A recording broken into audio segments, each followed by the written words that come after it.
had my curiosity. Now you have my attention. Claire, I'm not standing here asking you to marry me. I'm just asking you not to marry him. Ghostbusters, what do you want? We're fighting an army of robots. And I have a bow and arrow. It is the Al Travis Show, and we call this next couple minutes Life with Katie. Katie, how are you? Hanging in there, Al. How are you doing?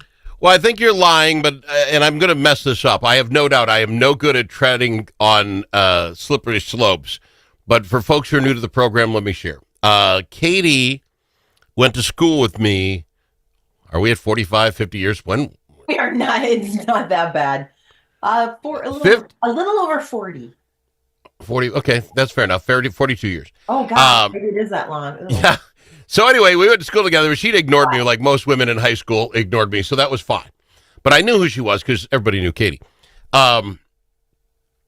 35 years later, 37 years later, we're at a function together, a mutual friend playing in a band. We end up in the hallway to chat and catch up because it was so loud. Holy Hannah. So loud. Oh, my God. Very good, Paul. Very good. Yeah, very loud. So loud. So we're all in the hallway, and it ended up almost being a class reunion of sorts because there are a few of us. And in all reality, if I'm telling the 100% truth, Katie and I start sharing our dead dog story. And my dog I had put down the day before, my sweet, sweet Stella 3. So sweet, I don't come up with new names. She has 3 Stellas in a row. Anyway, I'm laughing at the conversation that we're having about our dead dogs. And I thought to myself, this is what people should talk about, dead dog. But have someone like you that are willing to share. I mean, this is a tragic story, but you made some fun. And anyway, I asked you if you'd come do radio with me. And since then, we have been covering this. Now, you are, do you call it a second act in life? You were married for some time. Divorced. A long time. We were married for 27 years, together for over 30. So it was a hot minute, Al. It was a hot minute. Do you call it your second act then? I mean, it's life changing at what you've been 45. I mean, you just turn the world over. I guess I don't have a name for it, but when you go from like being absolutely the worst moments in your life and the lowest points, and you struggle back and get to a place where you're actually happy. I don't know. I don't have an actual name for it, but I know nobody's going to F with it. Yeah, that's true. So you've been coming on, and we've kind of been talking through, because there's a huge difference. Like, okay, I'm old. Oh, yeah. I think my wife has given up in that it's not worth trying to fix anything anymore. We'll just get through the rest, and we've gotten to that point, which is fine. Very happy with that. Yeah, that's kind of where we all see you. Okay, so I have this perspective. I'm just going to get through whatever I got left, but you're out there hustling. That sounds bad. Hustling, yeah. But you're out there, trying to find the right guy, and you're out partying. Partying is such a weird that we're so told. You're going out. By the way, you mentioned that band guy. Hastings tomorrow is the Hootenanny 16. Yeah. Hootenanny 16, where you go 9 different places are available. The bands have 5 minutes of setup, 25 minutes to play. Then they got to get off the stage. So as an example, you sit at the Legion, Paul's band will be there for 1/2 hour, and then 9 other bands will show up. So you can sit and watch all the bands. It's really quite cool. Wow. 100 of them. It's next week. It's tomorrow, by the way. I bring it up. No, that'd be Saturday. Saturday in Hastings. Thank you. They asked for just a free will donation. So, I mean, it all goes to their band. So I throw it out. Nice. But you're out there doing that stuff. Now, summer's coming. You'll go to band shells, and you're out there mixing it up. I don't mix it up anymore. You're mixing it up, right? Well, because I have a group of friends from divorce care, because I have worked on myself and tried to figure out where life went sideways and how to get to the other side. And by doing that, you need to work on yourself and do things like divorce care, which I did numerous times. I went to a boundaries class. And then I'm currently taking a class at church called Regeneration, where you're working on things that could maybe trip you up in life and help you become a better person. Well, this is where we get touchy now. This gets tricky now. So for a while now, I'm going to guess 3 months. You've been dating a young feller. No, more like almost 6 after. Okay. Yeah, 6. I only talk to you once a week. Time flies. So 6 months. This young feller has been courting you, and he seemed to put a smile on your face when we chatted about him. Now, For sure. Oh, 100%. Definitely. yeah. Yeah. But then you put a weird post on Facebook of a busted piano or something, and I'm like, On the side of the road. Yeah. Can we ask what happened, Katie? Oh, no, I think that it, well, you know what? You have to go back to the beginning because I met him a year ago in February and we went out for 6 or 7 weeks and then stopped. And then he got a hold of me in July. Hey, do you want to do that? And then in September, we actually went in kayaking and had a blast. It was so much fun. And then he called me every week for for a month to go out with him again. And so I finally did with much trepidation and said, what's different this time? Yeah. And was given the, I've got my crap together speech. And he's so much fun. He is a nice guy who's super fun. I have such a good time with him. We signed up and did dance classes. He did the Long Stem Red Roses hotel room. See, I told you he was trying too hard. I said he was trying to. That dance thing, he was trying too hard. Okay. Well, but it fell apart. What happened? Well, near as I can piece together, it goes back to the old adage, when someone tells you who they are the first time, believe them. So when someone keeps going, I'm broken. Oh yeah, you sure are. You sure are. You're like that. You sure are. But he's lovely. And that's the thing that's too bad is when you've got, and we talk about this at divorce, I don't do divorce care anymore, but divorce care talk about this all the time. If you've got childhood traumas, if you've got things that happened to you in your past, you need to figure out and get over them because you bring them into every single relationship you're in afterward.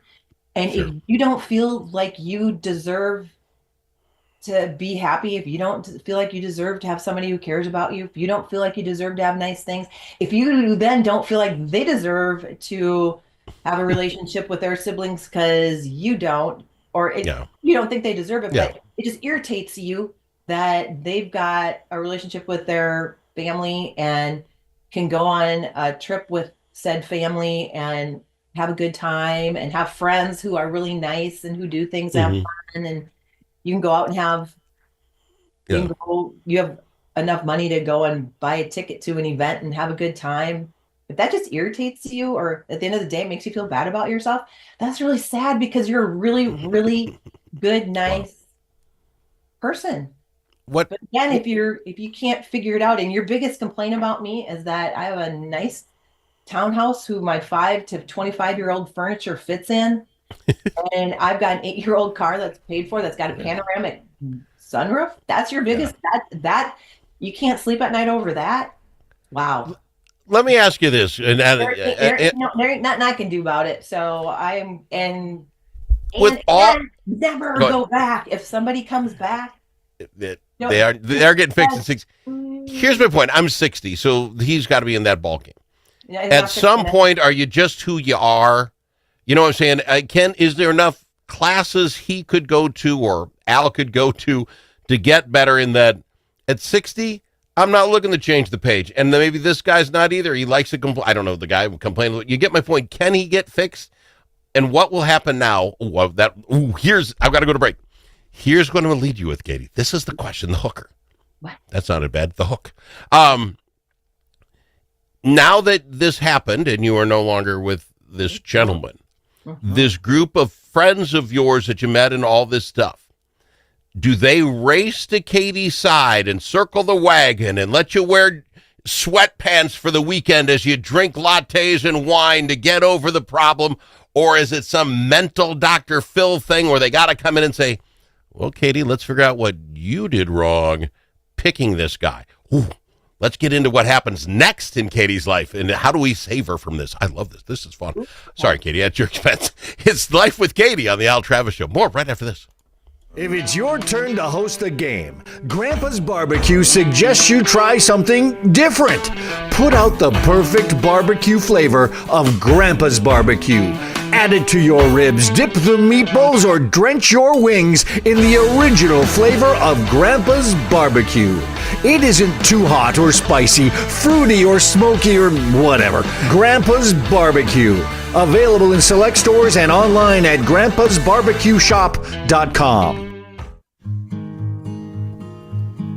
There are many ways to explore Alexandria. Some like to experience the outdoors and all the fun winter in Minnesota can provide. Pick your favorite way to get in touch with nature. Others like to explore downtown in the warm comfort of a boutique or gathered around a table with friends. You can do all of that or relax and do nothing at all. Come explore Alexandria. Start planning at explorealex.com.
Don't need to ask him his opinion more than once. Al Travis on the Al Travis Show. It's Life with Katie, and this is where I'll get myself in a little bit of trouble when I congratulate her on what happened this last week. And my thought behind this is kind of like, I think it's Edison. It was Edison. I don't get the quote.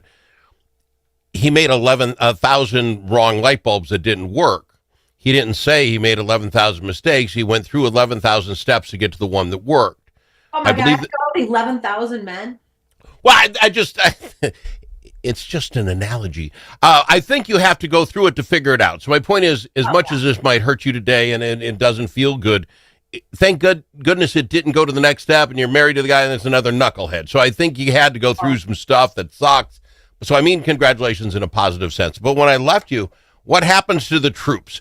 The friends, the guys that you met did they show up with wine in hand and let's talk this through and figure out why Katie picked another one? What happened? I want to know. I know. Okay. Well, so I called like 3 or 4 friends on the way home after I got done talking to Bob. And then on the one consensus was, well, hey, well then you're free to go out with us tomorrow night. And I said, yeah, I guess I am. Get back on the pony. Let's go. Right? So scream and shout. So I went to work on Saturday because I didn't want to sit at home and get mad. So I went to work and used my energy in a positive way. And um, my one friend said, I talked to him, and um, I had ridden with Sam, and I said, "Oh my God, we have to be here till 5:30." He's like, "Scrove, that's not going to work. We have to be to Excelsior Brewery by 7. I will come and get you at 4." So he drove to Apple Valley, picked me up, and brought me to my house so that I could get ready and go. And then he and his girlfriend came and picked me up, and we met our friend group out Saturday night. And I danced the night away and had a ball. And funny enough, um, another two friends of mine that were out said to, not me, but said to my other girlfriend the next night or on Monday night, "Oh, um, we're the only people who haven't officially met Katie's boyfriend." But that was him out dancing with her on Saturday night. But she didn't introduce us. And my friend Heidi went, "Oh, that's not Bob," because Heidi has been out with Bob. She's like, "That's not Bob. That's this guy from our divorce care that she knows." And they're like, "Oh," so it's like, well, you know what? And so that was that. And then last night we went out to celebrate Heidi's birthday, and we just went to a dueling pianos thing. It was no big deal. We sat and ate pizza and listened to, and beforehand I kind of gave everybody the here's what happened, and everybody's kind of common thing was, you know what? We have known you now for, I guess, 3 years. When we met you, you were so sad, and you've come so far. You're not going to let this guy get you down or make you feel less for where you're at when you've worked this hard to get there. And it's like, you know what? That's what I have to keep reminding myself is, you know what? If you have to try and make somebody else feel like they're less than to make you feel like you're worthy, then I guess when this all ended this time last year and he started texting me and stuff, I should have, or messaging me, I should have ignored it. The only good part is, if we remember, I was actually at the time, I was kind of stuck in this weird place with this guy that I have known from my apartment building for 3 years. That was like this on again, off again, weird thing. And what this did was make me say to that guy, "Okay, what's the scoop?" And he was like, "Man," which freed me up to go, "Okay, I'm going to go out with Bob."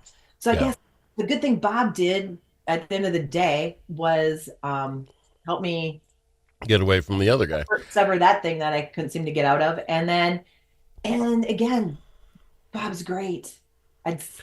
You seem, if I can, it's not the day you throw the piano picture on your Facebook page, which was hilarious, by the way. Used piano needs a little work. And right, my taste in men, and it's this broken piano. My girlfriend sent it to me, and she's that's like, hilarious. Yeah, but where are you now? We can't fix them. I can't fix them. So a week later, you seem to have perspective on it. You've spent some time chatting about it with your friends, and like you say, going to work and stuff. You do that. I don't need to put you on a timetable, but do you feel you need time? If Mr. Right happened to be in the grocery store line behind you tomorrow, is that a possibility, or is it you just take me off the list for 2 months and I'm gonna, do you plan that out, or is it, where are you at on I could meet somebody this weekend, be fine by me? That's a good question, because I try. That is a good question. I don't know, because what I do know is this: I am really tired of people saying one thing and doing something else, or people. I'm pretty fed up at this point. However, if somebody fabulous came along, and sadly, if somebody unfabulous came along, because I am super trusting and I hate that about myself, I would actually probably believe them and see. But on the other hand, the timing is kind of good. I know my girl, a couple girlfriends are like, "Hot girl summer." I'm like, hell yeah. Ooh, Heck yeah. Because one of the things we talked about is, okay, you know what? Rhythm on the Rails. We do it every Wednesday, unless we're at Excelsior. It's free. Doesn't cost, hey, guess what? It doesn't cost any money. So Well, you can this is my money. And then I have a friend who bought a boat with his, and so we're going to spend the summer on Lake Minnetonka boating with a group of people. I don't want to be. I told having all the fun in the world this summer, and he can sit home and feel sorry for himself. And I'm going to be out having a ball. So I don't want to be. I told you so, guy. But are you to a point where you might listen to others? This guy with the dance lesson roses, and he made some just cheese ball line. I'll spend the rest of my life making sure that you feel worth it. Whatever that thing. You and I both know you're too good for me. Yeah, and I'm like, okay, Hallmarks. He stole it out of a Hallmark card somewhere. It was just too much. And I said at the time, and I say, I'm telling you, he's working too hard at it. I think Katie needs to find the guy that is good with himself, like you are with you, and say, I'm going to go with my girls to the rail thing, and he's got to be fine. I'm going to go bowling, or I'm going to go do whatever his thing is. You got to find the guy who's just thrilled to be with him, and when you guys are together, make yourself happier. That guy was working his tail off, and it was cheesy, Bob. Is that all right to throw it out like that? You look at me all weird. Well, no, and I think where I went sideways is I'm trying to include him in stuff, and I should have just not included him, and he should have gone and done stuff with his friends while I do stuff with my friends. Although the other thing is, hey, do you want to go with us? No, you don't. I'm going to do something with my friends. Oh, okay. And be good with that. Well, no, all I had to say, if you didn't want to go out with my friends, all you had to do was say no. Exactly. And no, this is a two-way street. No, you're absolutely correct. I'm completely out of time. Life with Katie, I love having you on. We'll get you in next week. Fair enough. Oh, I'm sure there'll be some other drama. Oh, I have no doubt about it.